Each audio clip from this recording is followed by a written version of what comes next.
again, and we're starting off with the T-28 for the 1000 Cuts Part 2. And what we're doing is training on placement of the other side of the tanks.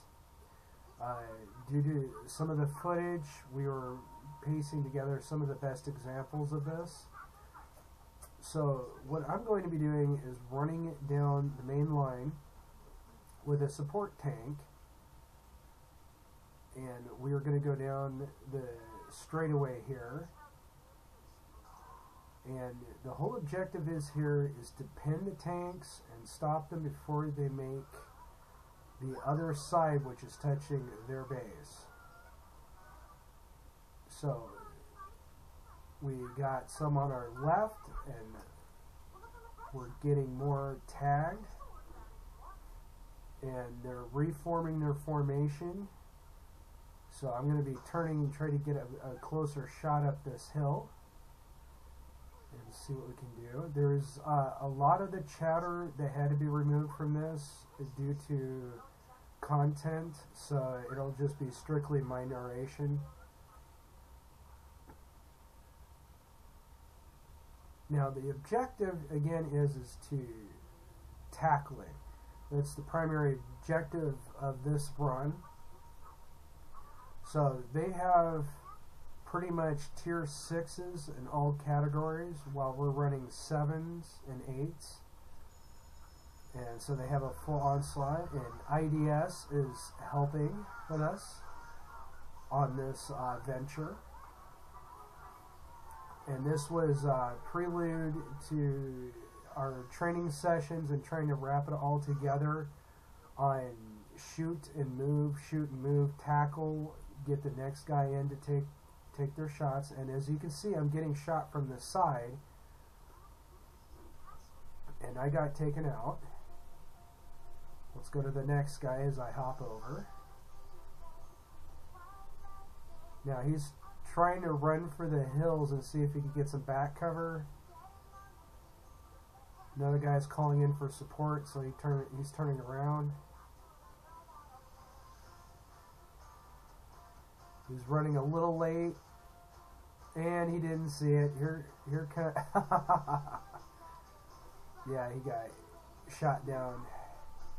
Goes to show you that even in a very well organized tier 6 group, it doesn't matter what tier tank you're in, as long as they get you in the tracks and follow through, they will win. So here is another tier 8 premium getting shot down. That was Johnson, I believe. Alright, for our next segment, we up the ante, because we're trying to really emphasize tackling. So I'm going to be running the T95 on tier 9s. As you can see, we only have 5 people against their full 15. And again, they're running 6s, and I think a couple of people were allowed to put in a 7. But at their skill level of going through our training, which we would love to put up, but again, due to the content that was being gone through, it was rendered kind of hopeless to publish. So once again, we're in a T95. This is 1000 Cuts Part 2, Segment 2. Each runs about 3 minutes, demonstrating different tactics. And some of the video that was on the other side, again, the content was unusable, so we have only a couple of people giving in some footage, and we spliced it kind of together. Alright, so what I'm doing is I'm going to be racing straight across to see if they can tackle me from the sides. And so far they're doing okay, but they're not really getting it up to this point where he's now finally understanding the T95's slower turn ratio. And now, as you can see, they're finally understanding that T95's main weakness is because it does not have a rotating turret. Okay, so they got me. We're going to go to the next guy.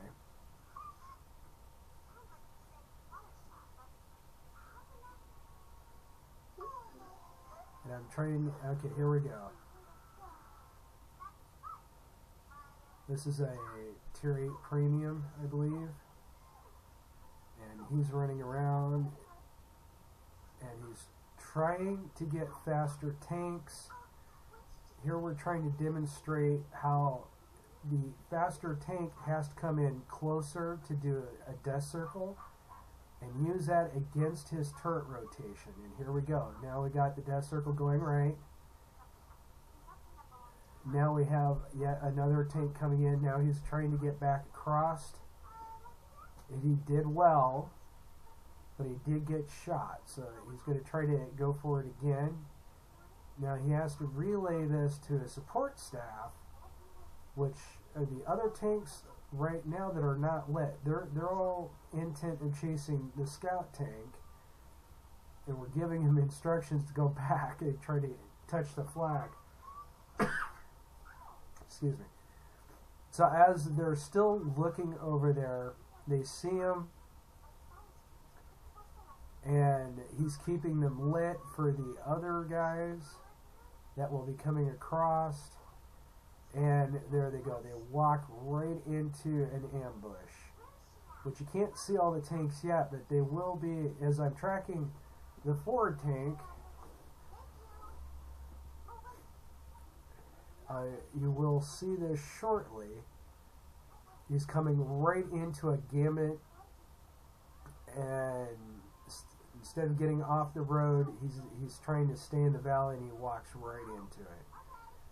Now, here's a classic maneuver, which is a kamikaze run to the front to stop the tank from moving. Then game over. Segment 3. We're on the map of swamps before it got fully updated. Get a change of venue. Now we have a full team against with IDS running heavies versus us with a smaller force. And again, this is training all incurring for the clan wars. So this is what's called, what I'm going to do now is I am doing what's called a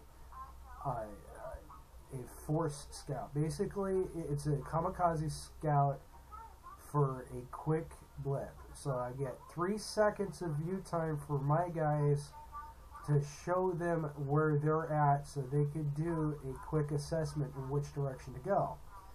So I'm going to continuously get shot here, and I'm going to, got tracked, I'm going to stop, fire a couple rounds. Okay, I'm destroyed, but we got the bulk of their fleet. We know where they're at. And the next thing they got to understand in part of our training is places to hide. So here we go. We have one of our scout sniper hunters and a tier 6 Hellcat just up by the castle here, and he's going to be kind of going back and forth a little bit in cover. A little too much, because you got to remember to stay hidden, motion does show. So, but since he's on a pretty good, clever spot, he could use the terrain to his advantage up to a few areas. And we're going to see just how well they notice him up there, and eventually they'll get him, but just watch for this type of tactics.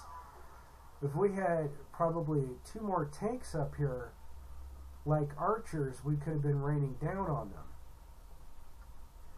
And as for people in hidden spots, there you go. There's one. He finally got lit.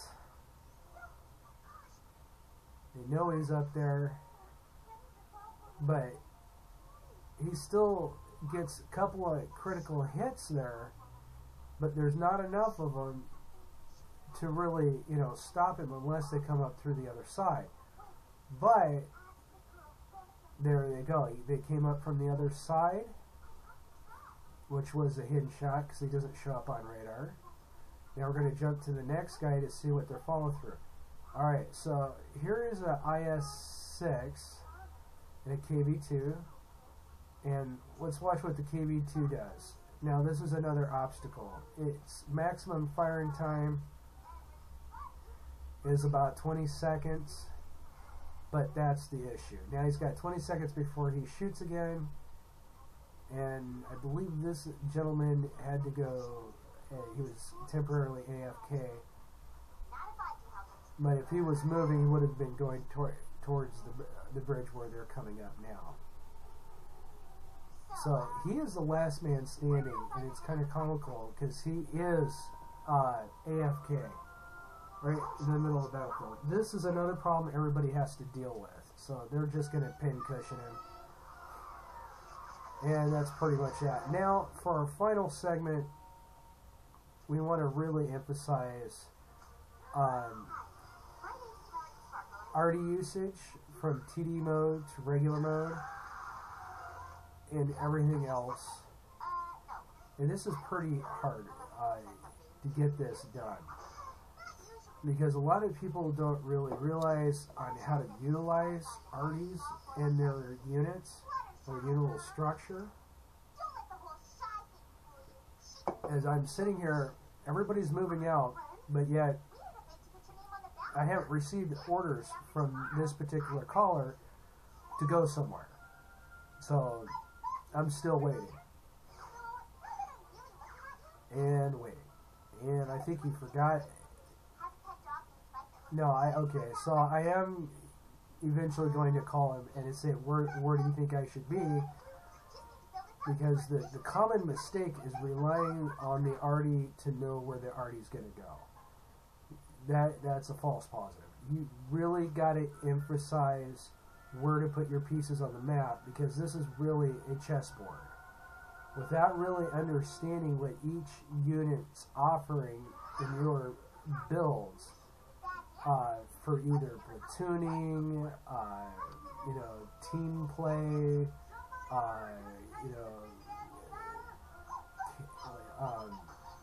TCs, to build your way up into clan wars, you got to really utilize everything. And here we're also teaching the other side how to shoot and move, and realizing that each tank has a reload time, and be aware of what the maximum and minimum reload times are, and how to hide around a mountain to where they eventually disappear.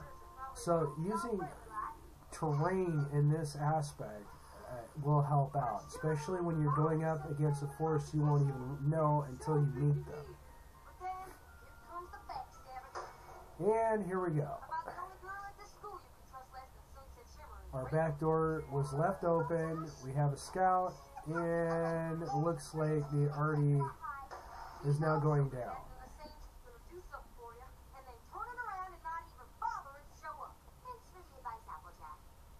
Take a quick pause. And the other thing you got to remember to do is keep the chat lines down to a minimum, and you want to keep your calling down to a minimum as well. So that's going to be pretty much it. I'm trying to fix a couple of things, technical difficulties, so I can switch over and make sure I'm still recording. Now, I'm recording using Overwolf, so sometimes there's a couple glitches. And here's our final layout on their end. Now, they are going to power cap us for this, but also proving that certain tanks have run times that run out. So there you go, folks. You have a good day, and hopefully you enjoyed the final installment. Bye.